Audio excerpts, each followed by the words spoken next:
for $0.6 million over 4 years. That's what the Cleveland Browns offered Shedeur Sanders in his rookie deal. And in less than a month, he cleared $14 million just from jerseys. That disparity wasn't a fluke.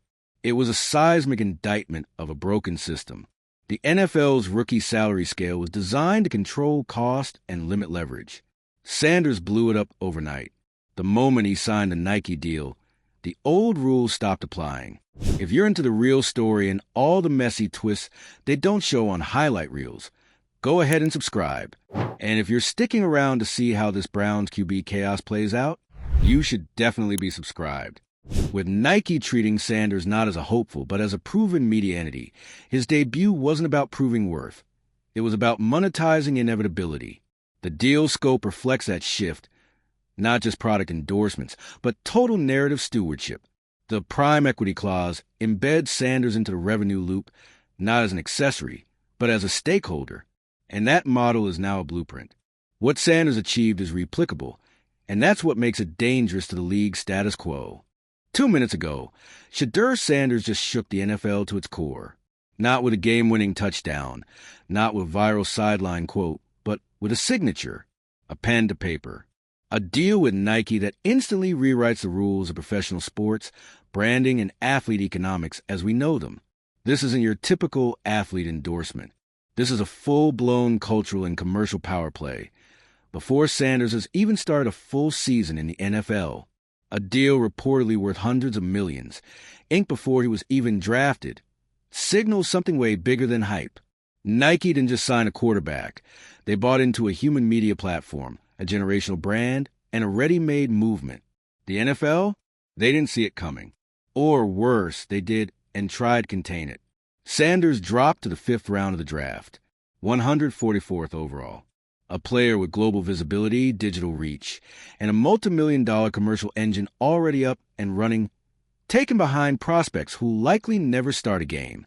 That slide wasn't about skill. It was about resistance. Resistance to change. Resistance to a rookie who had the audacity to show up with leverage. And what happened next? Nike launched a preseason campaign that turned the entire narrative on its head. They took the league's attempt to minimize Shedeur and turned it into a cultural rallying cry. Custom cleats, viral wrist flex celebrations, retro-inspired Air DT Max 90SXS nodding to Deion Sanders' primetime legacy, billboards in Times Square, TikTok content, ESPN coverage, in-store displays. You couldn't scroll, watch, or walk past a single major outlet without seeing Shedeur's face. Not because of stats, because of strategy. Nike didn't just endorse a player. They engineered a moment, and the results speak for themselves. Within weeks of his NFL debut, Shedeur generated $14 million in jersey sales. Just stop and process that. $14 million from merch. That figure alone is more than triple the entire value of his 4-year rookie contract with the Browns. While the league put him on a $4.6 million salary cap leash, his fans responded with their wallets and proved the model broken. That's not an overperformance. That's a structural failure. One rookie with no guaranteed playing time just exposed the obsolescence of the NFL's rookie compensation framework in real time. Why does that framework exist in the first place? To keep young players economically constrained, to preserve institutional control. The draft isn't just about talent selection. It's about assigning value. But Shedeur didn't wait to be assigned anything. He arrived with value already in place, and a contract that reflected it. That's where the prime equity clause comes in. For the first time in NFL history, a rookie contract included a direct financial stake in all revenue derived from his name, image, and likeness. That means Shedeur earns from jersey sales, digital content, sponsorships, media appearances, you name it. If money moves because of his identity, he gets a cut. That clause isn't just creative. It's revolutionary. It reclassifies a player's role in the sports economy. No longer just labor. No longer just talent. Now, shareholder. This isn't a footnote. It's a fundamental shift. Sanders isn't here to wait for opportunities to come to him.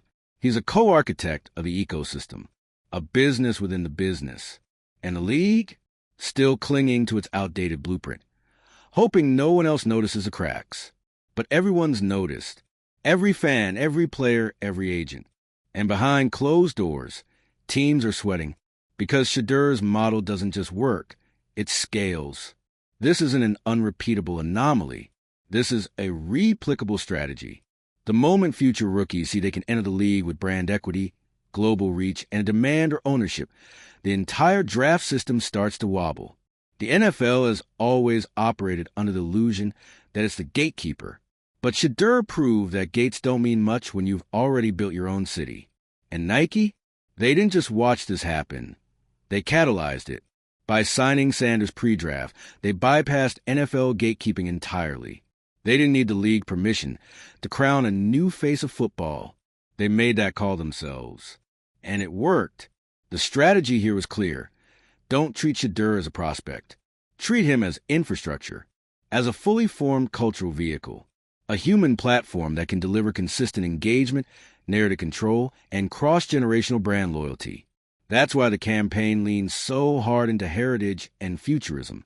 Air DT Max 90XS brought the primetime era into 2026. TikTok choreography met old-school swagger. Wrist flex iconography met retail placement. Every touchpoint was deliberate, designed to build a multi-generational consumer bridge. And it did. Parents saw Dion. Gen Z saw Shedeur. Nike saw market dominance. And while the league focused on depth charts and snap counts, the real value moved off the field. This is what the NFL missed. This is why the system is cracking. They still evaluate players based on positional scarcity, locker room fit, and short-term utility. But none of that accounts for cultural resonance. None of that values share of voice, or digital sovereignty, or the ability to hijack the news cycle with a single merch drop. Shedeur Sanders didn't just debut as a quarterback. He debuted as a chief brand officer, content studio, and equity-holding media personality. And the league has no blueprint to deal with that kind of player. They tried to downplay him with a fifth-round pick. Instead, they created the most compelling underdog arc since Brady and gave Nike a narrative goldmine. What makes this so much bigger is how intentional it all is. Every public appearance, every social post, every product launch is now a strategic asset. And every one of those assets generates value independent of game performance. That's what scares the NFL most. Because if a rookie can generate enterprise-level revenue without needing the field, then the league's leverage begins to dissolve. They can't control his visibility. They can't cap his earnings. They can't delay his impact. And the part that should send chills through every front office? This is just the beginning. Sanders is still technically a rookie, still operating within the rookie wage scale. And yet, he's already dictated the terms of engagement, not just for himself, but potentially for every player who comes next. Because now the question isn't, can this be done again? The question is, who's next? If you're a top college prospect with a loyal fan base, digital following, and nil deals in place, why not demand equity? Why not lock in a share of your name's value before the league ever sees a return on it? If Shedeur did it and prove it can work, what's stopping anyone else? That's the ripple effect. That's the existential reckoning. And it's coming faster than the NFL expected. They can't go back now. The door's open, and Shedeur kicked it wide. He didn't ask for permission. He asked for ownership. And he got it, with one of the world's most powerful consumer brands backing him every step of the way. So yeah, this isn't just a Nike deal. It's a reordering of the sports business hierarchy. A reminder that athletes no longer have play-by-rules designed to keep them small, and that the ones who bet on themselves, build their brands, and control their narratives, they're not just playing the game. They're redefining it. Drop your thoughts below. Will the prime equity clause become standard for elite prospects? Is this the moment the NFL loses control of its rookie economy? Hit that like button if you're watching the system shake, and subscribe for more real-time breakdowns of the cultural chaos rewriting sports and celebrity as we know it. Because Shedeur Sanders didn't just sign a contract. He made history, and the league will never be the same. The NFL has never seen anything like this. Not just because Shedeur Sanders signed a pre-draft Nike deal worth hundreds of millions. or because he managed to turn a fifth-round draft spot into a branding empire. It's because he exposed the very foundation of the league's business model and walked right over it. And now, everyone's watching the ripple effects in real time. For decades, the NFL held the power. They determined your worth. They dictated your path. Draft order wasn't just a ranking. It was a value assignment. Rookie contracts were structured to suppress early leverage, keep the system clean, cheap, and hierarchical. Rookies were supposed to wait, earn their stripes, stay in line. But Shedeur didn't wait. He walked in already paid, already branded, already bigger than most of the teams that passed on him. And that was before he even took a snap. The prime equity clause in his rookie contract with the Cleveland Browns is the clearest sign of just how much has changed. This wasn't just a shrewd deal. It was a total redefinition of what it means to be a professional athlete in 2026. Under this clause, Shedeur doesn't just get a salary. He gets ownership. He receives a direct financial stake in every revenue stream tied to his name, image, and likeness. Jersey sales, digital content sponsorships, even media rights. Anything that moves money, using him moves money to him. That's not normal. That's never been done.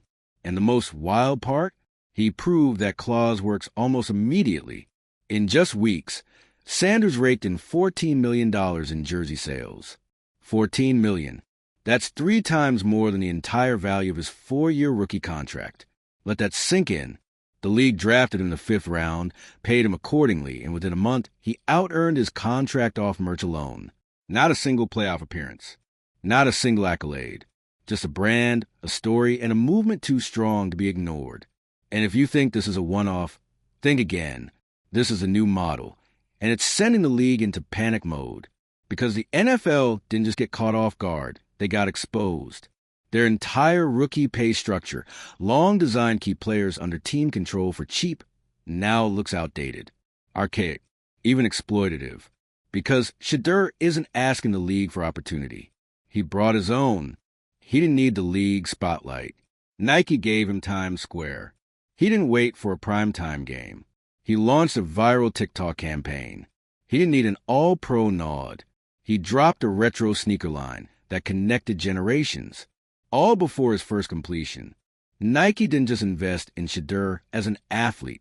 They positioned him as a media ecosystem. Not a prospect, not a product, but a self-sustaining, culturally fluent entity capable of moving merchandise, controlling narrative, and commanding global attention. And the campaign they rolled out? Relentless. They merged old-school nostalgia with modern digital fluency. On one end, you had nods to Deion Sanders, Air DT Max 90XS, throwback visuals, primetime energy. On the other, Gen Z native content, wrist flex edits, TikTok choreography, limited edition drops that felt more like streetwear releases and athletic sponsorships. It wasn't marketing. It was a multi-generational bridge, a reminder that brand power now moves faster than the game itself. And this is where the NFL looks flat-footed, because while teams were still debating his draft value, Nike already treated him like a long-term cultural asset. The contrast couldn't be clearer. One side thinking in short-term roster slots, the other building a legacy brand from the jump. That philosophical gap is what makes this such a critical moment. The league is built on control. Control over contract terms.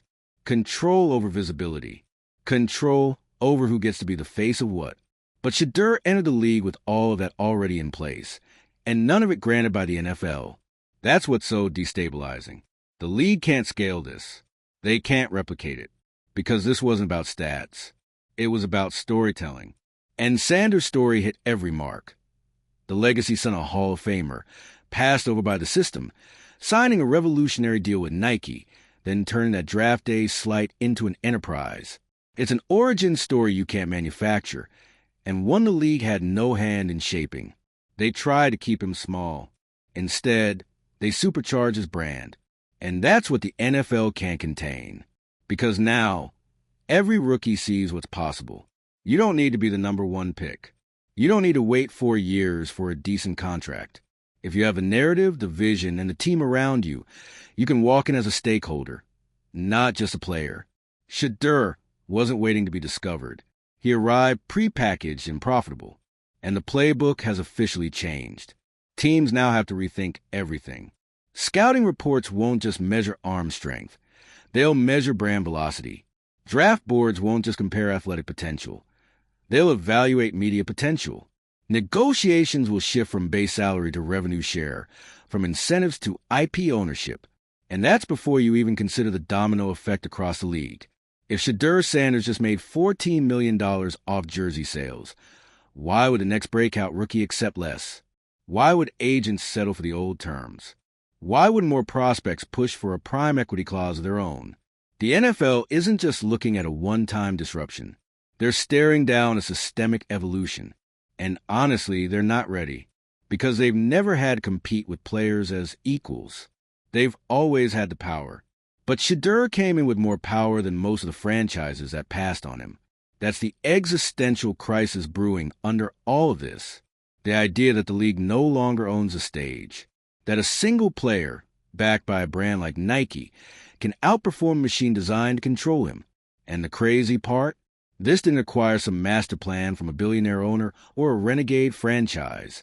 It came from a 22-year-old rookie quarterback who understood his value before the league did and had the infrastructure to act on it. This isn't some hot streak. This is a prototype. And if the NFL doesn't adapt, they'll lose more than control. They'll lose relevance. Because today's athletes aren't just athletes. They're COs, content creators, cultural drivers. They understand that attention is capital, that identity is currency, and that if you control the narrative, you don't need permission. Shedeur Sanders didn't just join the NFL. He redefined what it means to enter the NFL. And now the league has a choice: evolve or fade behind the very players they used to own the rights to. The NFL is officially on the clock, and not in the way they're used to. Because Shedeur Sanders just forced a question the league hasn't had to seriously ask in decades. What if the player doesn't need us anymore? Not eventually. Not after years of Pro Bowls or playoff runs.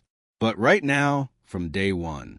And with one contract, one clause, and one blindingly successful jersey launch, Shedeur answered it himself. He doesn't. That's the real impact of the Nike deal. Not the dollar amount, though the hundreds of millions do hit hard. It's the timing. Signing it before the draft was a deliberate bypass of the NFL's traditional value system. It wasn't just about being first. It was about flipping the power dynamic before the league had a chance to define it. Shedeur didn't wait for a combined score to determine his worth. He didn't let a draft board tell his story. He walked in pre-validated, pre-funded, and fully mobilized as a global brand. Nike didn't just believe in his talent. They believed in his platform, and they treated it like an acquisition. That's what changes everything. Because while the NFL front offices were focused on positional depth charts and salary cap gymnastics, Nike made a completely different bet. They weren't looking for yards and touchdowns. They were looking for narrative equity. And Shedeur had it in spades. Son of a Hall of Famer. Built-in audience. Viral presence. Nil veteran. Cultural fluency. A rare intersection of legacy and now. And the NFL tried to lowball it. They pushed him into the 5th round. 144th overall. A move that, whether intentional or not, read as an institutional pushback against the kind of leverage Shedeur brought to the table. You could feel the discomfort, like they were trying to downplay him before he even got started. But here's where it backfired. The 5th round tag didn't dilute his value. It amplified it. It made him look like a threat to the system, which in turn made him a symbol, a challenge, an icon of autonomy in a structure that's built to delay it. Nike saw it. Fans saw it. And that jersey revenue? That was the proof. $14 million. Not in total career earnings. In jersey sales. In weeks. That stat alone didn't just upstage his draft position. It made it irrelevant. And it sent a message loud enough to shatter every assumption baked into the league's rookie contract structure. You cannot control what you can no longer contain. The prime equity clause isn't some quirky line item in Shedeur's deal. It's a legal acknowledgement of cultural reality. He is the brand. He is the engine. Why shouldn't he profit directly from the value he creates? Because let's be honest, this clause isn't just about money. It's about positioning. It moves him out of the labor category and into ownership. He's not just being compensated for playing football. He's getting paid every time someone buys into his image, clicks on his content, or engages with his story. That is unprecedented. And it's the exact reason teams are nervous right now. Because it's no longer enough to draft talent. You now have to negotiate with enterprises, with athletes who come in as media companies, not just rookies, who bring their own audience, their own merchandise, their own platforms. And if you're stuck in the old way of thinking, where value is assigned only after a player has proven himself, you're already too late. That's what Shedeur laid bare. He's not playing their game. He's playing his. And Nike made sure everyone knew it with the kind of campaign that teams simply don't know how to match. This wasn't a player promo. It was a lifestyle rollout. Nostalgic nods to Prime Time's glory days with the Air DT Max 90 SXS, perfectly paired with Gen Z native marketing strategies, TikTok-ready wrist flexes, viral soundbites, curated visuals, and drops that felt more like Supreme than sportswear. It wasn't football marketing. It was cultural branding. And it worked. Not just because Shedeur was marketable, but because Nike understood what most sports institutions still don't. Cultural velocity matters more than statistical milestones. They didn't need a 400-yard game. They needed a wrist flex and a reason to care.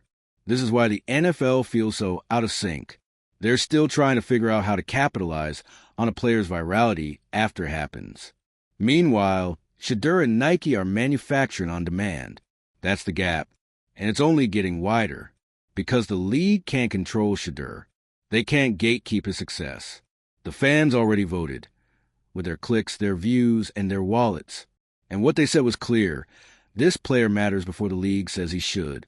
And that changes the calculus for everyone else coming up.